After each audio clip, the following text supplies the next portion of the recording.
Scott Holliday here, and welcome back to Plus 2 Wrestling. Before we get started with today's video, I first want to thank everyone for checking out my brand new show, Wrestling Chowder. It's over there. Be sure to check out my new show, Wrestling Chowder. I've worked really hard on this pilot. The idea is that you'll still get your normal Scott Soapbox shows throughout the month, and then at the beginning of every month, there will be a new Wrestle Chowder. So please let me know what you guys think about it. If it's not popular, I want to stop doing it because it's a pain in the ass to make, but it is a labor of love, so be sure to check that out. Second, did you all see Dynamite? I just finished watching Dynamite when I'm recording this, and we had a learning tree segment where Big Bill and the Bad Apple, Brian Keith, failed to capture the tag titles, and Chris Jericho started demeaning them. And people were cheering for Big Bill, almost like they were ready for him to turn face on the oppressive Chris Jericho. And Chris Jericho instead yelled, "I'm disappointed" 100 times, broke a television with a baseball bat, and walked away. Why? Because we're not going to see Chris Jericho for a while. Chris Jericho's going to go on tour with Fozzy, apparently. Wouldn't it have really been something if Big Bill, after being abused by Chris Jericho, fought back and turned face? Add another one to the AEW face turn problem. In any case, let's get on my soapbox.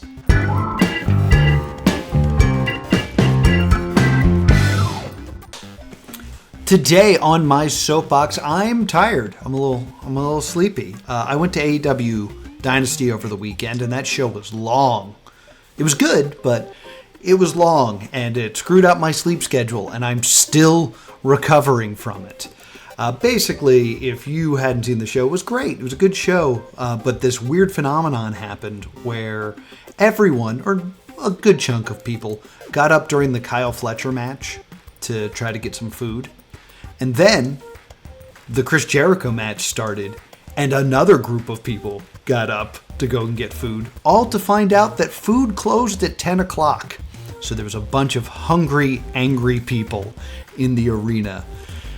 Granted, it was a fun show, but it ended at like 12:15, 12:20, so I'm a little tired. So rather than doing a full new episode, I got a notification that my 5 forgotten stipulations that need to come back video was taken offline by YouTube because I used a little bit, like a moment of WWE footage. And when that happens, I like to re-upload them as a director's cut. So this will be that video plus some extra footage, a brand new plug-in, which is everyone's favorite part of the show, and all the information with a few things tweaked so that YouTube and the WWE don't get mad. So, without any further ado, here are more than 5 stipulation matches that we need to bring back. Number 1, the Steiner Asylum.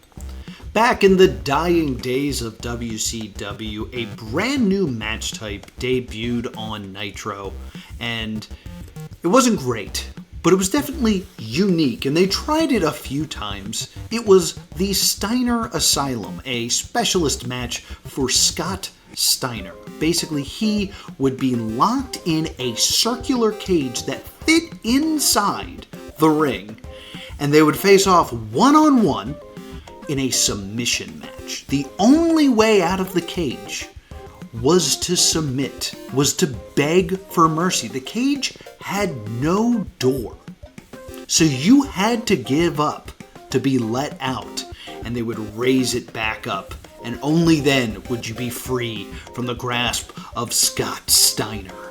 It was so dangerous that the referee wasn't even in the match. He was outside the cage, just kind of looking in, pressing his face up against the chain link, asking, did you give up? What do you think? Do you give? And that was his entire role, was to simply ask, do you give up? No? All right, well, I'm out here. Continue to fight.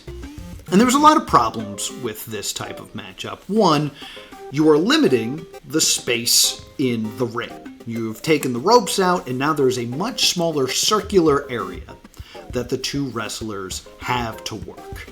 Second, the way that the chain link was set up was very soft.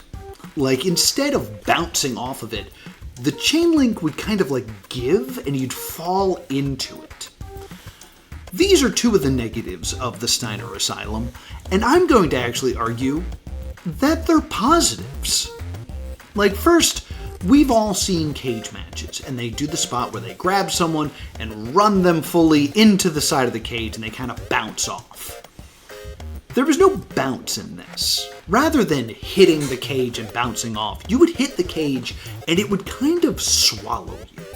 If you were thrown into this Steiner Asylum, the way that you were usually thrown into a steel cage, you would kind of get enveloped into the chain link and then slide down the cheese grater before you hit the mat. It's a more unique look for a cage match, in my opinion. And you can take a look at the matches Scott Steiner had in the Asylum against Rick Steiner, against Shane Douglas, against Tank Abbott. And there's a lot of moments where they really don't know how to maneuver. Scott likes to go for suplexes, and there's just not enough space for that. I would like to argue that if you had someone who was prepared for that situation, it would make for a better matchup. I'm sorry, but late WCW Scott Steiner was not putting on 5-star classics. If you took two people that really cared about the match and was really paying attention to the amount of space they had and the things that they could do inside that space, I think they could put on a strong matchup. Plus, it is intimidating to be locked in a small setting with someone who wants to hurt you. The idea that it is no holds barred, anything goes, submission only works in this way when there's no availability to get weapons. This isn't, an Extreme Rules match or a hardcore match or a no holds barred match. No, this is a fight. This is a fight in a small area that will only end when you beg to be released. I think that can work in today's wrestling. I also think it would work if you gave it to someone who can work in those parameters. Someone that is very intimidating, that you wouldn't want to be locked in a small space. And believe it or not, that person is Braun Breaker. I think giving the Steiner Asylum to Braun Breaker would be great for his character. There's a lot of great ways you could do it. Right now, he's the Intercontinental Champion. He's going into WrestleMania. There's a really good chance that he's going to end up in some sort of ladder match with a bunch of people. So there's a good chance that we're going to see Braun Breaker lose the IC title in a way where he's not pinned. And now what do we do with Braun Breaker? I don't think he's ready to be in that main event scene. I'd like him to ascend past the Intercontinental title. So why don't we just have him for a while beat up people inside this asylum? I think that would be very fitting for him. I also think a fun story you could do is match him up with a smarmy heel. Match him up with a Miz. And have Miz say, I'm going to beat Braun Breaker and I'm going to embarrass Braun Breaker. And have Miz pitch the idea of I'm going to beat you in your uncle's match. I'm going to beat you inside the Steiner Asylum. And Miz can be kind of cocky because what he's really doing is taking the ropes away from Braun Breaker so he can't build up speed to hit the spear. So not only is Miz embarrassing Braun, he's outsmarting him. He's taking away one of Braun's biggest weapons. And then have him get into that match and have that moment where the cage descends and have Miz look around and realize, oh, there's no way out now. And I'm still in here with Braun Breaker, who really wants to hurt me. And have him realize his mistake and have him get wrecked. I'm not saying that the Asylum should be back full time and we should see a lot of these. But with Braun Breaker in the WWE, I'd like to see one more Steiner Asylum match. I think you could tell a really fun story with it. Number 2, the Four Corners match. So one common match that we see all the time in professional wrestling right now is the triple threat match. 3 individuals face off inside the ring, and the first pinfall is the victor. Now, there are 2 types of triple threat matches that really depend on how much I enjoy the match. I love a solid triple threat match where the 3 individuals are working together the entire match. It's just a constant oh, now this person's in, now this person's in. There's lots of flows and people taking opportunities and things like that. You can create a really good triple threat match by doing that. The other type is when 3 people start in the ring, one of them is thrown out of the ring, and a singles match happens for 3 minutes until the third person re-enters, throws someone out of the ring, and then a different singles match happens for 3 minutes. I hate that. I think it is a poor use of the stipulation, especially since when is being thrown out of the ring so devastating that you're I couldn't possibly get up for 3 minutes. Oof, so injured. This is only made worse, in my opinion, by a fatal 4-way matchup. Because now, you should constantly be paired off, right? There is always someone you should be fighting in a fatal 4-way match. When they do the thing where 2 of them get thrown to the outside and a singles match is happening in the ring, the other 2 are just kind of on the apron, waiting for their spot. No, you should be fighting somebody. There's someone who's just resting in the other side of the ring. Go fight them. I think the Fatal 4-Way is a very difficult match to do correctly because you fall into that trope of these 2 fight. Split apart, now these 2 fight. Split apart, now these 2 fight. And I think a great way to fix that is with a 4 corners match. If you don't know, a 4 corners match is a match involving 4 wrestlers. 2 of them are legal. The other 2 are on one of the 2 corners, and they can be tagged in to become the legal man. It is still 1 fall to the finish, but it's basically a tag team match where you can tag either person, and only the person involved in the match can win the match. This adds a new element to the structure of a 4 corners or of a fatal 4-way match, because every time there's a fatal 4-way match, the same rhetoric is repeated. Let's say we're having a U.S. title fatal 4-way match. You got LA Knight, and we'll have him defend against, let's say, Jimmy Uso, Nakamura, and I don't know, Chad Gable. I like Chad Gable. We'll throw him in. We'll give him a title shot. They will always say the same thing. No championship advantage here. LA Knight does not even have to be involved in the fall to lose his title. And yeah, that's an interesting story beat. But apply the same concept to a 4 corners match. LA Knight's in there with Nakamura, and he's getting beaten up. It's not going well. And it turns out Nakamura, he's had words backstage with Chad Gable. They're tagging in and out and just double teaming him constantly. LA Knight is in a bad way. He really needs to make a tag to Jimmy Uso to stop this beating. But if he does, he's no longer the legal man. And there's no guarantee that anyone will ever tag LA Knight again. Sure, if he stays in the match, he might get pinned and lose his title. But in that scenario, he's at least the master of his own destiny. If he tags out to Jimmy, sure, he's not going to get pinned, but he might be tagging out and losing that title because he may never return to this match. We haven't seen a 4 corners match in the WWE in quite some time. I believe the last one, at least the last one I can remember, were the Acolytes, Bradshaw and Farouk, versus X-Pac and Kane. X-Pac and Kane were a tag team at the time, but X-Pac wanted to show that he was more than just the weak link of the Big Red Machine's tag team. So he had a four corners match. So now he can pin anyone, and he can really show that he is an independent wrestler.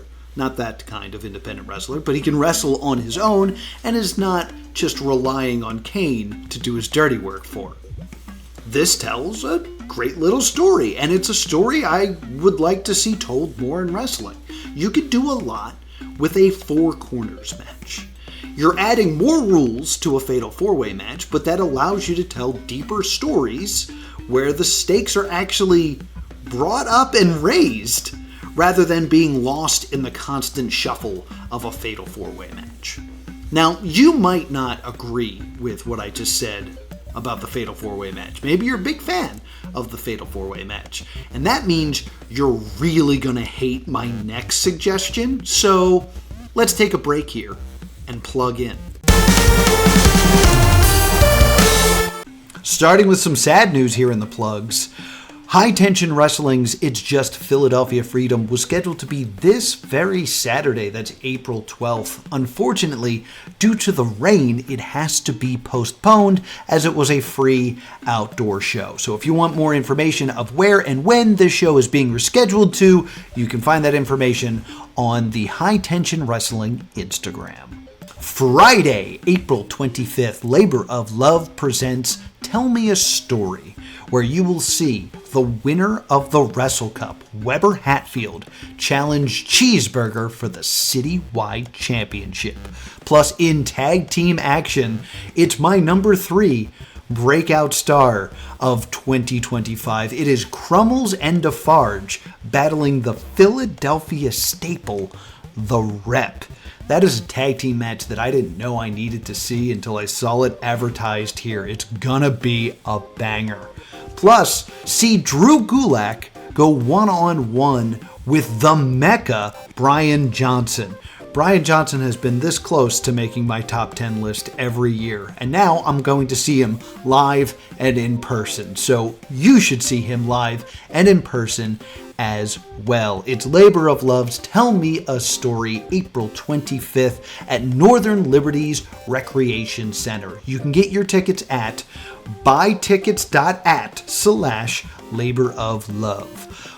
More links will be available down in the description below. Sunday, April 27th at the Harrah's Casino in Chester, Pennsylvania, SPO Wrestling presents the silver anniversary of the Backseat Boys. There you will see for the first time ever Drew Gulak battle Simon Gotch. Plus, in a number 1 contenders match for the SPO Women's Championship, it's Ruthie J versus Angel Metro. Plus, it is the Skywalker Rumble for the vacant Skywalker Championship. 25 will enter, 1 will leave as champion. So be sure to join us at Harrah's Casino in Chester on April 27th. The bell rings at 4, the doors open at 3, and you can get your tickets at spowrestling.com. Number 3. The Double Jeopardy match. Stay with me. This is a weird one. See, back in 2000 at November to Remember, ECW brought us a brand new concept. The Double Jeopardy match. 2 singles matches happening at the same time in the same ring. Jerry Lynn battled Just Incredible, while Steve Corino battled the Sandman. The winners of each of those matches would then go on to the final match for the ECW title. Is this a fatal 4-way match? Is this a 4 corners match? Is this just an eliminator match? No. They're 2 single matches happening at the same time. While Jerry Lynn could interact with Steve Corino and the Sandman, he could only pin Just Incredible, and Just Incredible could only pin Jerry Lynn. Steve Corino could only pin the Sandman, and the Sandman could only pin Steve Corino. This is dumb. It is a dumb matchup. But I think you could tell some fun stories with this, but you kind of need to lean into the dumbness. So let's try to break this down, because I had this idea while I was watching Collision. And during Collision, they were figuring out who was going to move on to that big fatal 4-way to crown the number 1 contender for the international title. And on that night, you were going to see Shibata versus Ricochet, and you were going to see Mark Davis versus Mark Briscoe in a mark match. They were going to mark off. It was going to be great. Also on that night, though, we had FTR versus Kyle O'Reilly and Roddy Strong, which was the match I was most excited about. It did not deliver, but I was the most excited about it. And I had this fun little idea. What if that went to a time limit draw? FTR and Kyle O'Reilly and Roddy just kept battling, and after 20 minutes, the bell rang and they said, sorry, time has expired, this is a draw. And Tony Khan came out and said, we're not going to end it this way. These people paid to see a winner. I'm going to give these people a winner. This will continue with no time limit. And then the match went on for like another 40 minutes. And then you're kind of in this situation of, oh, we need to have these tournament matches, but we're running out of time for Collision. And if we don't have these matches, well, that's going to mess up Dynamite. All right, guys, we're a little low on time, so Shibata and Ricochet, you get out there and have your match. Mark Briscoe and Mark Davis, you do it at the same time. It's a double Jeopardy match now. It's silly, but it would be fun. And honestly, looking at that tournament match, I was like, oh, this is probably going to be Ricochet because they need another heel. And because they need another heel, it's probably going to be Mark Davis. So I wasn't super invested in those tournament matches, as it were. But then to throw them in like, this is the way to solve a problem, is to have a double Jeopardy match where you guys wrestle at the same time. You create an excuse for why Mark Briscoe didn't advance. You create an excuse for why Shibata didn't advance. You can tell some fun stories with the rules being confusing. I think you can have a lot of fun with that, and it makes it kind of special because I wasn't looking forward to those matches, but now you've kind of thrown a monkey wrench into things, and you kind of tell a fun story. Another way I thought we could do a double Jeopardy match is let's pretend that we are going to have a double Jeopardy match where Seth Rollins faces Austin Theory, and let's say Braun Strowman battles Grayson Waller. And the losers of this match are going to be the first two people in the Elimination Chamber. So you have an established team of Austin Theory and Grayson Waller involved in this match, but they're not going to interact with each other in terms of winning their match, but perhaps they're watching each other's backs. And you have Seth, who's a babyface, but he also knows that Braun Strowman's a bit of a problem, and maybe you don't want Braun Strowman to have time in his pod. Maybe you want him to start the match. But Seth might also think, well, if I lose this match, I also don't want to start with Braun Strowman. So the architect is going to be very calculating in this match. You could also have the situation where A-Town Down Under is like, you know, it'd be pretty good if we both lost. Because if we both lose this match, then we're both going to start the Elimination Chamber. And we could just not fight one another and wait for someone else to enter. We'll double team them, and we'll do that until everyone's eliminated. And then when it's down to just the two of us, one of the two of us will win. You can tell a very unique story with a double Jeopardy match because you have to care about your own victory, but keep an eye on what's going on in that other match because the repercussions are important. And that makes sense to kind of be a double Jeopardy match because it's the two losers ending up in that situation. I think the double Jeopardy match could work to tell very interesting stories if you make it make sense for why it's happening. And it was a match with stakes, but not big stakes. Like, I think ECW made a huge mistake in making that the ECW World Heavyweight title match, making the double Jeopardy match the main event. That's silly, because it's a silly match. But things that are silly can still be enjoyable. There are no 5-star classic hog pin matches, but they're still fun to watch because someone fall in mud and laugh. So I think the Double Jeopardy match is silly, but you could use it if you do it correctly. Number 4, the scramble match. Now, scramble matches are very common in like the indies. Like, I think every GCW show usually starts with a scramble match. It's a high action, high energy match where you throw a bunch of people in the ring. They all do their best stuff, and only one person steals a pinfall and is the victor. It's a great way to get a lot of people on the show, and you're not calling it something silly like a fatal 7-way match. But that's not the type of scramble match that I'm describing. You see, back in 2008, WWE was doing this new thing where basically every pay-per-view had to have a signature match, right? This is where like the Hell in the Cell pay-per-view came from. And then we also had things like TLC, where there was a tables match, a ladders match, a chairs match, and a TLC match on the show. Things like Breaking Point, where everything was a submission match. There was even one that was just Fatal 4-Way, and it was just a bunch of Fatal 4-Ways. And then at Unforgiven, they debuted the Championship Scramble. 3 times. They had this match 3 times. They had it for the World title, the WWE title, and the ECW title. It was 5 individuals all battling for that one golden title. 2 people started. Every 5 minutes, someone would be added to the match.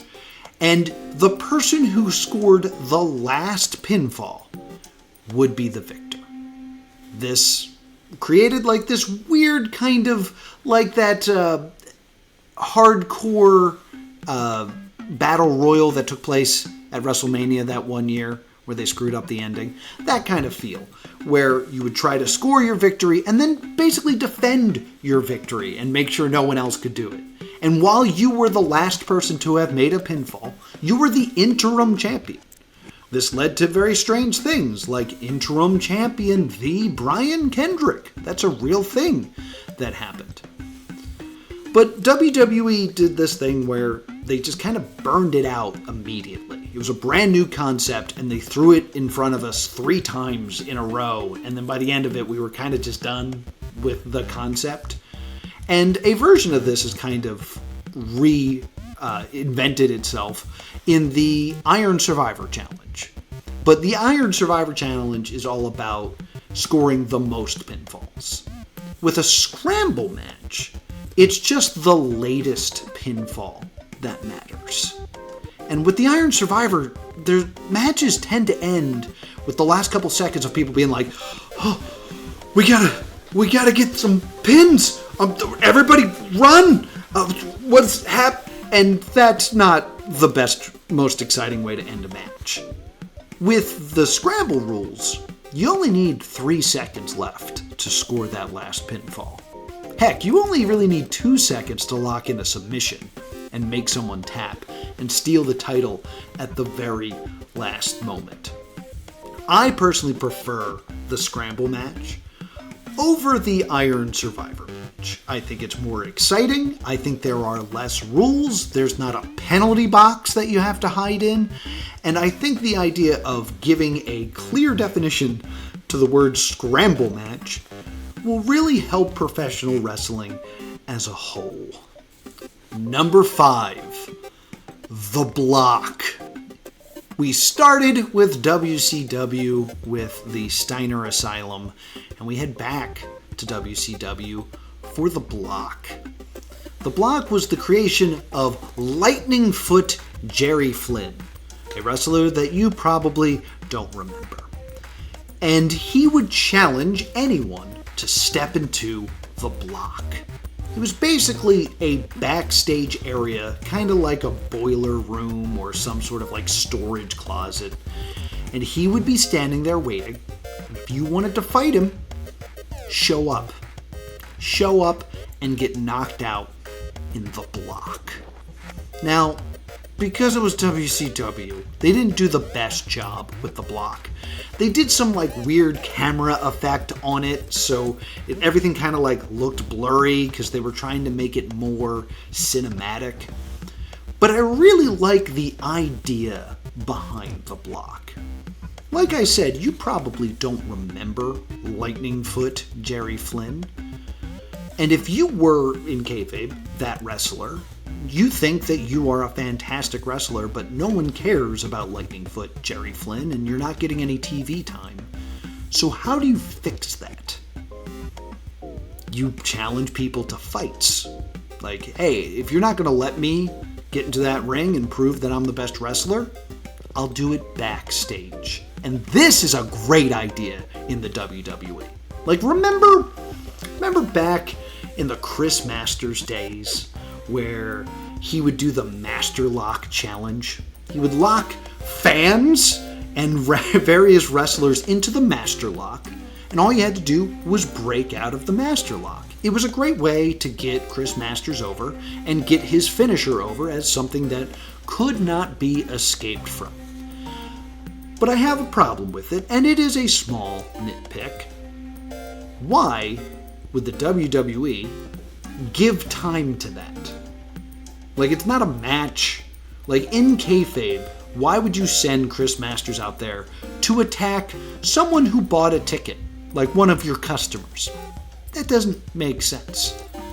That's the beauty of the block. The block is, I don't care. The block is, you're not giving me time to do stuff out there, so I'm going to do it back here. This would be a great way to give someone who's not getting a lot of TV time a story where they're basically demanding it. And I think this would be great for Shayna Baszler. Shayna Baszler is always booked as this MMA fighter killer. And in the early part of her booking, they did this amazing job of basically Shayna Baszler could destroy anyone in a fight. But she's not the best professional wrestler. Because in MMA, you ground and pound, you go for knockout, you go for submissions. There's not a lot of roll-ups. So often when Shayna Baszler lost earlier in her NXT career and early main roster career, it was like flash pinfalls, because that's not something she had trained to counter. Like, an MMA fight never ends with a schoolboy. So that's how you beat Shayna Baszler. And for Shayna to get frustrated, like, I keep losing these stupid wrestling matches, even though I know I'm legit, I'll tell you what, if you want to fight, I'll be in the block. Come out and fight me. And you could do a great thing where the first few block matches don't happen on television. Have them happen only on social media. Have something happen where it's like, oh, turns out during Raw, Shayna Baszler got into a fight backstage with Natalya. And you just kind of leak that out. And they're like, oh wait, there's footage of this. And have it be Shayna filming herself like, hey, I'm here in the block. If anybody wants to come fight me, here I am. And instead of this grainy film filter being put over this, have it get filmed on a cell phone. Like, I'm not getting TV time. I want to fight. Let's do it here. And after that happens 2 or 3 times on social media, then you can have people talking about it on Raw. Like, oh, Shayna Baszler's doing this thing where she's just beating people up in the back. Let's, send a camera back there. And then we can have block matches on TV. It's a good concept. It's a fun idea, and you could make Shayna Baszler into a killer and kind of continue to tell that story of I've beaten everybody in the block. Let's go to the ring. Crucifix pin. I'm bad at those things. It just continue that story of Shayna Baszler is a strong fighter, but she's not the best pro wrestler. Number 6, Jerry Lawler's most dangerous match. Hey, we're in new footage. This is where I have my haircut. So that's how you know that this is new footage. In any case, this was actually something that was planned to be in the first top 5.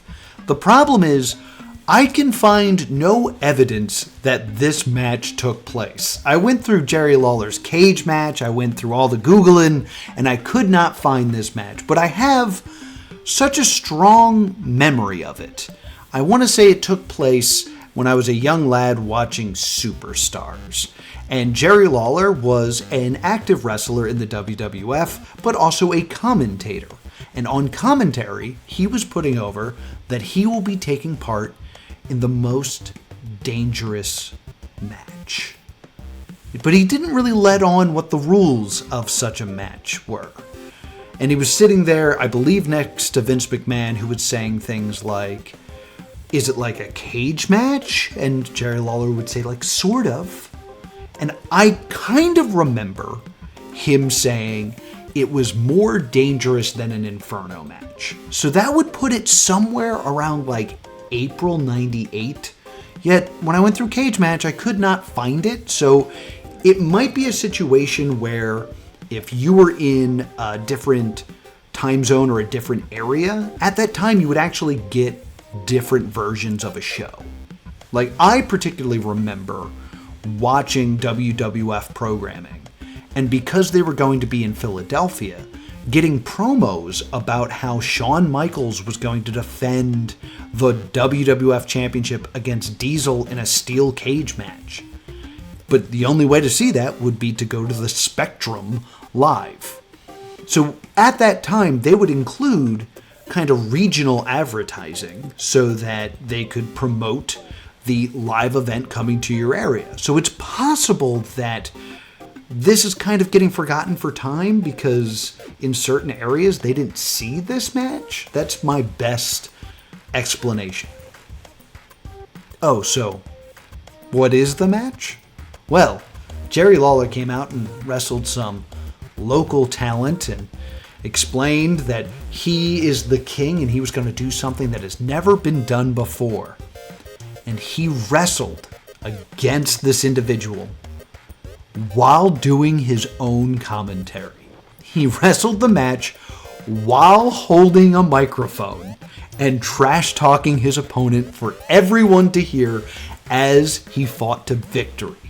So it wasn't really the most dangerous match. It was Jerry being a heel and playing up what a great wrestler he is, just so he could insult some local talent. On top of that, I remember this match happening twice. I remember the next week Jerry Lawler doing it again, and yet I can find no evidence of this on YouTube. Maybe I'm just not using the search bar properly. But this is a really fun idea, especially now that microphones don't need to be handheld. We could have a match where someone is hooked up with a microphone, and I personally think this would be a great match for Grayson Waller. Like Grayson Waller and the Grayson Waller effect. I would love to have some smart-ass heel talking trash as they're winning matches, talking about how great they are and how weak that person is. And then, after beating local talent for weeks and weeks and weeks, you end up having him face someone who can beat him. This would be a great way to debut a new talent. Personally, I want it to be Matt Mikowski, who I know isn't signed, but this would be a great way to debut a WWE ID talent. Someone like, I don't know, Marcus Mathers, and have this person show up out of nowhere and not just beat Grayson Waller, but have him beat him by submission. Not a tap out, but a verbal I quit into a microphone that the entire arena can hear. You can tell a nice little story using this match. I would love to see this match come back. Number 7, the towel match. I take you back now to 1994's Survivor Series, where the WWF champion Bret the Hitman Hart defends against one of the longest reigning champions of all time, Bob Backlund. These two are such skilled technicians that they can't just have a normal match. They agree to a battle of submission holds. The only way to win is by submission, but not a normal submission. No, you can't just tap out and be out of this. You can't scream, I quit, and lose this match. No, the only way to win is to convince your opponent's corner man to throw in the towel. It's an interesting conundrum to be in, where you're entering a match where you don't really control if you lose. Like, you could be in agony, and there's nothing you can do to end the match except beg your corner man to be like, my leg's broken, please, I need you to throw in the towel. And that's what we went into at Survivor Series. Brett's corner man was the British Bulldog, his own brother-in-law. And Bob Backlund chose Owen Hart, Brett's brother. And as the match went on, it started to dawn on people that if the only way to win is by the towel being thrown in, that means that no one can get disqualified. So there's nothing stopping the British Bulldog from tackling Owen Hart, taking the towel from him, and throwing the towel into the ring and winning the match for his brother-in-law. So that's what Davey Boy decides to do. He goes after Owen, takes a bad step, and ends up going face first into the steps and is knocked unconscious for like a really long time. Like, no one checks on him. He's just unconscious on the ground for a really long time. And now Owen is torn. He can throw the towel in and win the match for Bob Backlund, but that's morally wrong. But Brett is now caught in the devious cross-faced chicken wing. And all he could do is lay there and suffer, because he can't end the match. So Owen begs his own parents, please save Brett, throw in the towel. And after agonizing, Brett's mom throws in the towel. Bob Backlund becomes your new WWF champion. And Owen Hart grabs both towels and goes, woo, and runs away. This is a really fun concept. And while it's a bit complicated and strange, they certainly have not really taken the time to truly investigate all the different avenues you could do with a towel match. Like, do you remember during the pandemic when we had that really weird triple threat ladder match for the tag titles? Where it was half of the Usos, half of Miz and Morrison, and half of New Day because all their partners were hurt or sick. While I understand why you couldn't bring them in, a towel match is a great way around an injury with a tag team match.